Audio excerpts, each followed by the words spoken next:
Hi, welcome back to the Distressed Princess. This week I'm participating in the Craft Your Stash collab. You can see all the talented ladies that will be in the playlist for this collaboration, and the rules are very simple. No shopping, you can only craft with what you already have. Our wonderful hostess is Julia from the Mug Life DIY, and I'll tell you a little bit more about her later. Now let's head into my messy craft nook. So I don't have a whole entire room dedicated to my crafting supplies. I just have this one little area, but it is jam-packed full of stuff that I could really stand to get used up. So let's have a look and see what I am finding.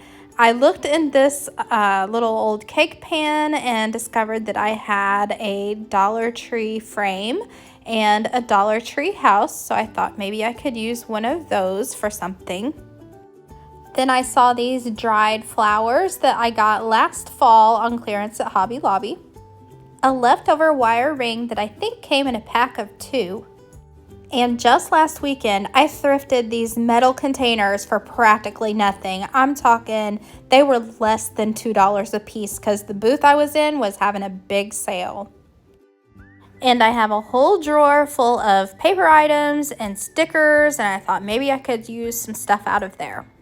For the first DIY, I chose to use these front and back covers from these books. From my last video, I only used the books, but I said keep these wonderful colored fronts and backs that I tore off because I would craft with them later. Well, here's the craft. I'm using 4 pieces of the book covers and I cut off their raggedy edges. And I wanted to be able to print on them, so they're going to have to go through my printer. So I used some printer paper and I'm going to use some double-sided tape to attach each of the covers to the printer paper so it'll go through my printer. And in the Canva program, I made these garden tags or these flashcard things, which I will link in my description box below if you want to make these for yourself. So after I had them all printed out on their separate little papers, then I had to cut them out. I used the paper cutter to get straight cuts, and then I used my scissors to go around those curved corners. I'm so glad that I kept hold of those book covers that I tore off those books because they really are the perfect aged paper to make these flashcards. Next, I wanted to make a sort of garden stake that would hold one of those flashcards, and I decided to use an old junky fork. It would be perfect if you found an old fork in a junk store that kind of had that old tarnish to it, but I'll fix that later. Anyway, I'm going to bend down the 2 middle prongs with my needle nose pliers.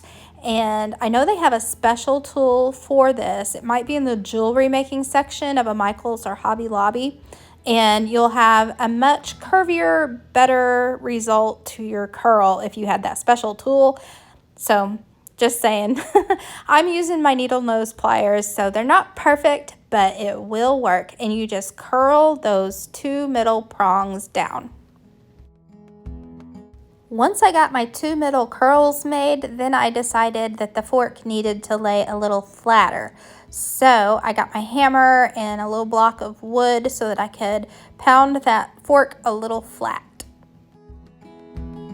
To give the fork an older kind of vintage look, I went over it with some black acrylic paint with a foam brush, and then I blasted it with my hairdryer just for a second, and then I used a dry paper towel to buff it back off so the black paint stays inside of the little details that's in the fork and just a little bit on the smooth edges and gives it just a little older, more antique vintage vibe. And it will hold the card just like this, and you can stick it down inside of a flower arrangement or even in the ground or wherever you just want to put one of these to make it look pretty. The metal container. I thought about ways that I could paint this or distress it or add a label, but I just was afraid I would ruin it. So I'm leaving her as is, and I'm going to fill her up with these bunches of lavender that I've had hanging around for, it seems like forever. I didn't have much floral foam, so first I'm putting some wads of paper towel down in the bottom so that my foam will stand up taller. So I really only have just these 3 blocks and this teeny tiny little 4th piece, but that'll be good enough for arranging my lavender.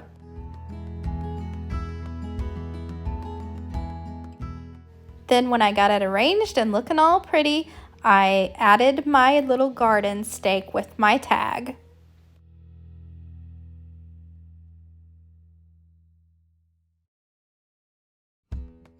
So here's how the first DIY turned out, my sweet little tags in my sweet little lavender arrangement.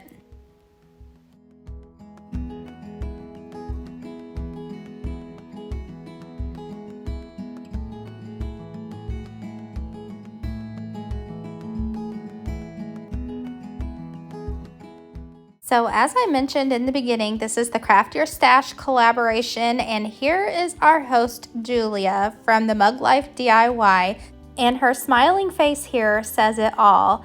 I love listening to her while she's crafting. She's so easy breezy and she explains everything so well. I love her style, and I really love in her profile she talks about how she is a hot gluing real life messy mama. She loves Dollar Tree and thrifting, and I know you guys will love her too. So if you haven't already, go check out Julia at the Mug Life DIY. Her link will be in my description box below. Now, my second DIY is going to be using a big tin can. So, and by the way, this Brooks chili mix, I can't make chili without it. So I am using this can, and I'm going to take the label off and make a new label that is so cute, and it's a free printable. I will leave a link in my description. I'm leaving a lot of links for you guys today. So another link in my description box below for the free printable label I found on Pinterest. It actually goes to innicotime.net. So anyway, I was being really careful to remove the old label, trying not to rip it because I wanted to measure it for my new label. But you could just use a fabric measuring tape and go around the can, or measure it however you want. Just make sure that you take measurements of your can before you print out your free printable. And then I cleaned up all the sticky that was left behind on the can from the old label. Now I'm going to begin the rusting of the can. So the first step I'm going to do is to paint it with some brown paint. So I'm using this nutmeg acrylic paint. I'm going to paint it all over the outside and the bottom. Then I'm going to dry that all up quick fast with my hair dryer. Next, get out your Mod Podge and some cinnamon. This Mod Podge is my homemade kind. It's just Elmer's glue and water mixed.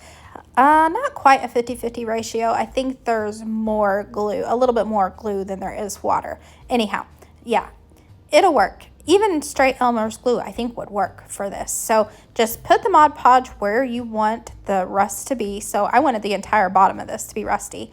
And then sprinkle your cinnamon right on. And you can press the cinnamon down with your foam brush, or you can use your fingers, or you can just leave it laying on top. But I find if you smush it in a little bit with your fingers or the foam brush, it makes it just a little bit more lumpy and like rustical. I don't know if that's a word.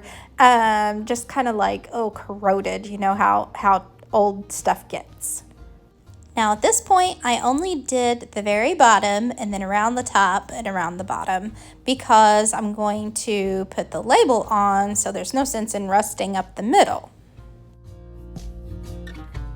And while that was drying, I was printing out my free printable. Now, I will leave the link for that, like I said, but you'll have to size it to the size of your can. So I sized it to the size of my can. However, I didn't have long enough paper. Even though I printed it landscape, it still wasn't long enough. So when I cut this out, I actually printed a second label so that I can kind of piece it together so I have enough label to go all the way around my can. And there's a couple of other versions that you can print, I think that was on that free printable website. So just pick the one that you like. But oh, I just adored this cow. After I decided how my two pieces would fit together, then I started Mod Podging them onto the can.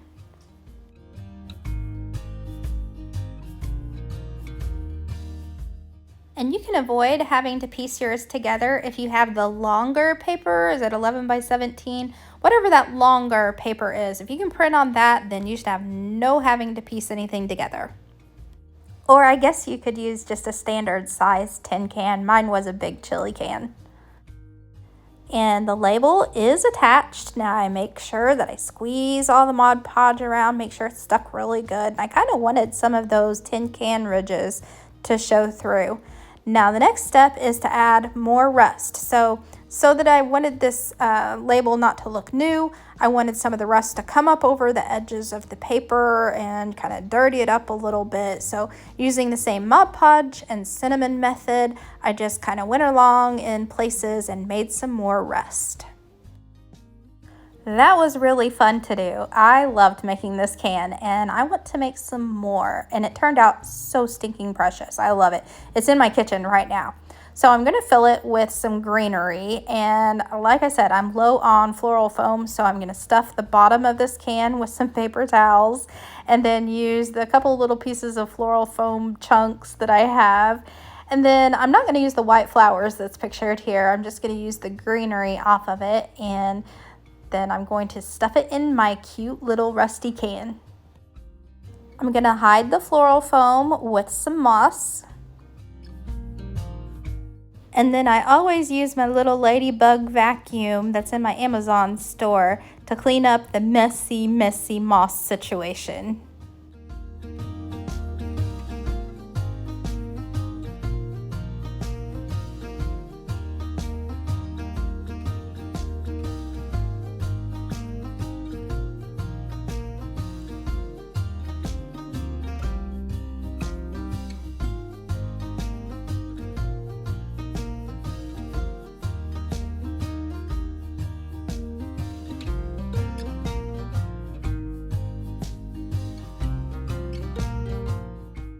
And for the last DIY, I'm using the extra little wire ring hoop thing, and I'm using some of this hemp string. I didn't use jute string because I thought this was a lighter color and not quite so fibrous. So I'm going to wrap the center of this ring several times with this hemp string. So I'm first going to tie a knot on one side, and then when I go to wrap the other side, I'm going to use a little tad bit of hot glue just to keep that first string in place while I wrap. And I'll use a little bit of hot glue ever so often as I'm wrapping to make sure that everything stays in place.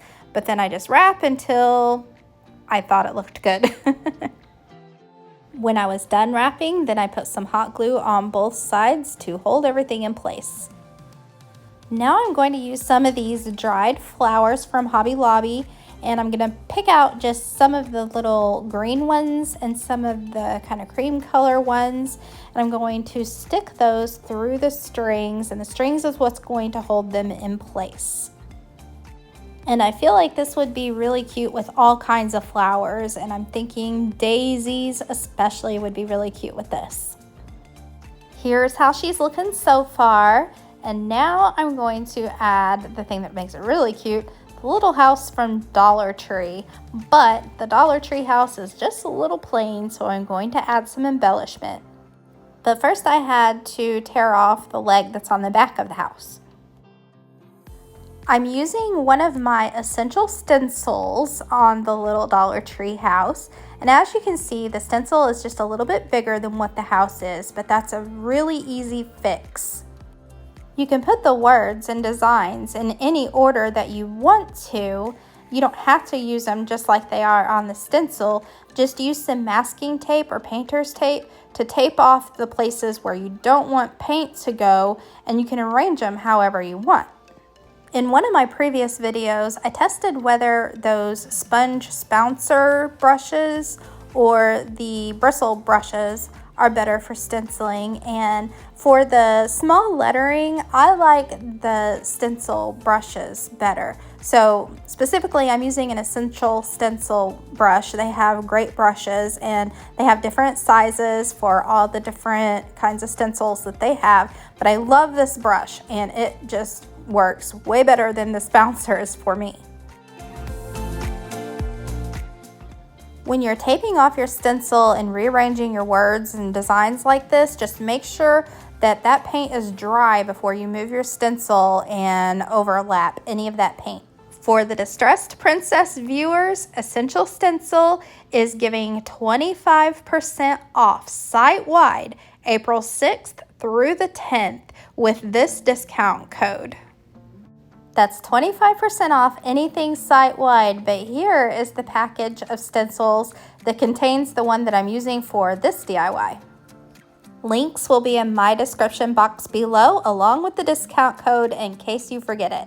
So back to the stenciling, I used the black paint for the wording, and then I used the celery chalk paint. I always use chalk paint, by the way. Chalk paint with the stencils. So celery green for the design down on the bottom, and I think she turned out so cute. Now I'm going back to fill in the little gaps with the bridge brushes that they have at Essential Stencil, and these come in really handy too and make your completed project look just a little more finished. The last thing to do is attach the house to the little hemp string on our, I don't know whether to call this a wreath or really what to call it. I guess I'll call it a wreath.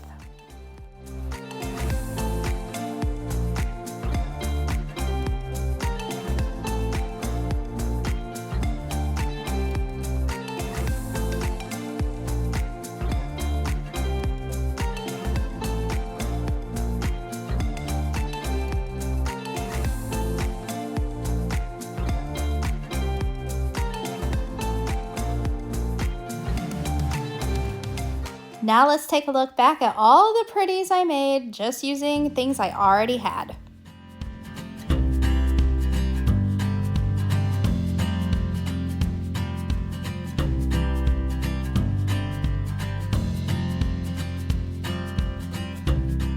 I really enjoyed this collaboration. Don't forget to check out the playlist down in my description box below to see what all the other crafters came up with. And there are also links for all the other things that I talked about in this video. So don't miss out on the description box down underneath. Click, click, click. And I will see you next time. Bye.